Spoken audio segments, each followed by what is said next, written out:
आपको बता रहे हैं, मुलाकात हुई और सीधे तौर पर प्रेस कॉन्फ्रेंस किया गया। लेकिन सबसे बड़ी बात जिस पर चर्चा लगातार हो रही थी कि क्या ममता बनर्जी इस फॉर्मूले के साथ तैयार हो जाएंगी कि कांग्रेस के साथ वो भी विपक्षी एकजुटता में शामिल होंगी। तो उन्होंने सीधे तौर पर कहा कि देखिए, मेरा कोई ईगो प्रॉब्लम नहीं है और एजेंडा यही है, बीजेपी को रोकना है। तो विपक्षी एकता को लेकर नीतीश कुमार और तेजस्वी यादव मुलाकात करने पहुंचे थे और इस मुलाकात के बाद अब आपको बता दें कि लखनऊ के लिए निकले हैं और लखनऊ में अखिलेश यादव से मुलाकात होगी। और ममता बनर्जी ने साफ कह दिया कि देखिए, मैं पहले भी लगातार कह रही थी कि जो एजेंडा चलाया जा रहा है पूरे देश में उसे रोकना होगा और इसके लिए एकजुट होने में मुझे कोई आपत्ति नहीं है। और अपने आप में देखिए, ये बयान वाकई राजनीतिक गलियारों में एक हलचल भी हो जाएगी और सबसे बड़ी बात है कि इसके बहुत कुछ मायने हैं। सीधे तौर पर ममता बनर्जी ने कहा कि देखिए, भारतीय जनता पार्टी सिर्फ झूठ फैलाने का काम करती है और हम सबको एक साथ होना है और उस एजेंडे को विफल करना है। अब बड़ी बात तो यह है कि नीतीश कुमार एक फॉर्मूले के तहत लगातार मुलाकात कर रहे हैं और देखिए, यही चर्चा हो रही थी और यह चर्चा लगातार हो रही थी कि इतना आसान नहीं होगा। क्या वाकई ममता बनर्जी मान जाएंगी? क्या अरविंद केजरीवाल मान जाएंगे?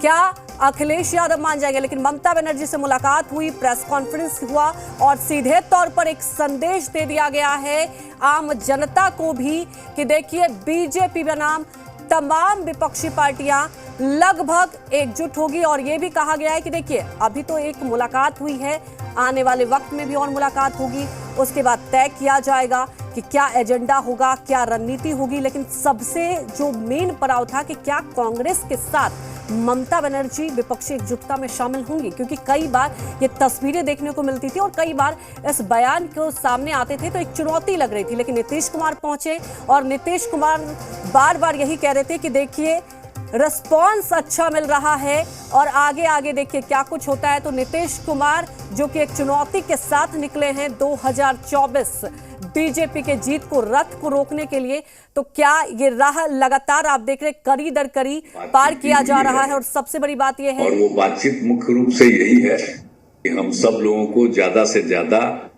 सब पार्टियों को मिल करके अगला जो पार्लियामेंट का चुनाव होगा तो उसके लिए सब लोग उसके पहले पूरी तैयारी करें और सब लोग आपस में बैठ करके बातचीत करें और आगे का सब कुछ तय करें कि जो कुछ भी आगे करना है वो देश के हित में होगा। अभी जिन लोगों को राज करने का मौका मिला हुआ है उन सब लोगों को कोई लेना देना नहीं है, वो सिर्फ खाली अपना प्रचार कर रहे हैं। देश के लिए कोई विकास के लिए कोई काम नहीं हो रहा है, सिर्फ उन्हीं की चर्चा होती रहती है, कुछ है नहीं। आप जरा सा देख लीजिए, यहीं पर आप देखिएगा तो यहाँ पर इन्होंने किया है कि दिल्ली ने किया है, तो कहीं भी चल करके आप देखिए ना कि वहां से जो काम हो रहा है। इसलिए बाकी सब कुछ ये है तो देश के हित में। और लोग तो जो कुछ भी हम लोगों के देश का पुराना इतिहास है और आजादी की लड़ाई है, तो उन सब चीजों को नई पीढ़ी तक सब दिन के लिए लोगों को रहना चाहिए। तभी लोग पता नहीं इतिहास को बदल देंगे, क्या करेंगे, तो सब लोगों को अलर्ट होना है। इसलिए हम लोग सब लोगों से बातचीत, और आज बहुत अच्छी बातचीत हुई है और फिर इसके आगे आवश्यकता अनुसार जब होगा तो हम लोग सब एक साथ और अन्य पार्टियों को सबको एक साथ करके और बैठ करके बातचीत भी करेंगे और आगे के बारे में तय करेंगे। यही बात हुई है। अब बहुत अच्छा, बहुत पॉजिटिव बात हुई है, हम अपना ही कहें, बहुत अच्छा बात हुआ है। आपको जो कहना कर,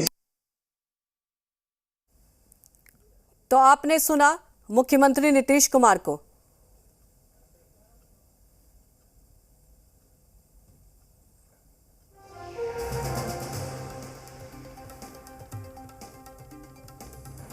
तो आपने सुना मुख्यमंत्री नीतीश कुमार को और उन्होंने कहा कि बहुत अच्छा बात हुआ, पॉजिटिव बात हुई। और सबसे बड़ी बात यही है कि देखिए, चेहरे पे मुस्कान। हालांकि ममता बनर्जी भी इस हाँ में हामी भरी कि कोई दिक्कत नहीं, हम लोग एक साथ हैं।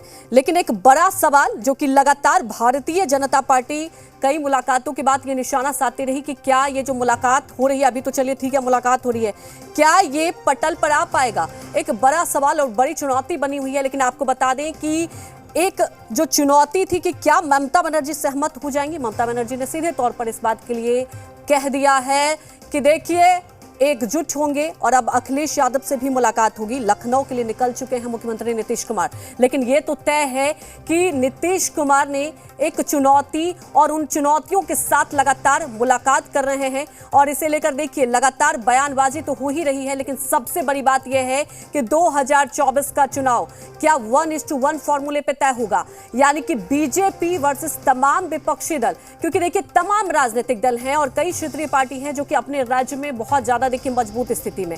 ऐसे में क्या सब एक रणनीति के तहत और एक फॉर्मूले के तहत एकजुट हो पाएंगे, क्योंकि कई बार ये कवायद की जाती थी। हालांकि इस बार की जो कवायद की गई है अपने आप में आप कह सकते हैं कि वाकई बिहार के साथ साथ पूरे देश में देखिए जिस तरह से नीतीश कुमार ने एक मुहिम छेड़ा है कि बीजेपी को रोकना होगा और बार बार नीतीश कुमार इस बात का जिक्र करते हैं कि जो काम किया जाता है उस काम को दिखाया नहीं जाता। तमाम राज्य सरकार जो काम करती है उसको नहीं दिखाया जाता है, सिर्फ खुद की मार्केटिंग होती है और आज भी उन्होंने इस बात को लेकर निशाना साधा है।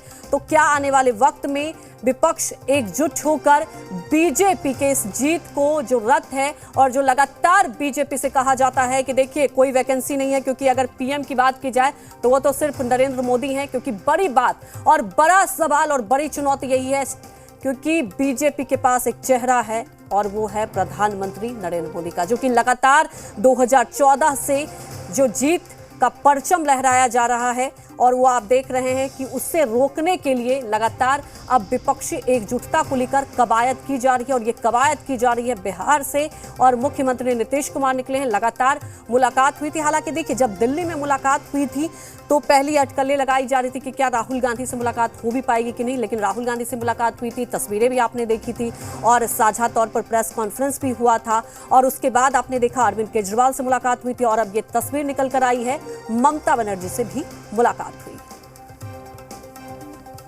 बातचीत भी हुई है और वो बातचीत मुख्य रूप से यही है कि हम सब लोगों को ज्यादा से ज्यादा सब पार्टियों को मिल करके अगला जो पार्लियामेंट का चुनाव होगा तो उसके लिए सब लोग उसके पहले पूरी तैयारी करें और सब लोग आपस में बैठ करके बातचीत करें और आगे का सब कुछ तय करें कि जो कुछ भी आगे करना है वो देश के हित में होगा।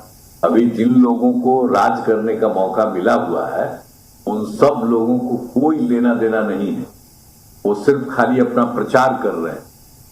देश के लिए कोई विकास के लिए कोई काम नहीं हो रहा है, सिर्फ उन्हीं की चर्चा होती रहती है, कुछ है नहीं। आप जरा सा देख लीजिए, यहीं पर आप देखिएगा तो यहाँ पर इन्होंने किया है कि दिल्ली ने किया है, तो कहीं भी चल करके आप देखिए ना कि वहां से जो काम हो रहा है।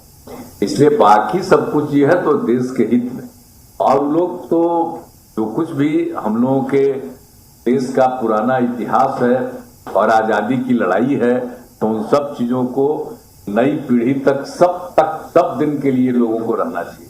तब ये लोग पता नहीं इतिहास को बदल देंगे, क्या करेंगे, तो सब लोगों को अलर्ट होना है। इसलिए हम लोग सब लोगों से बातचीत और आज बहुत अच्छी बातचीत हुई है।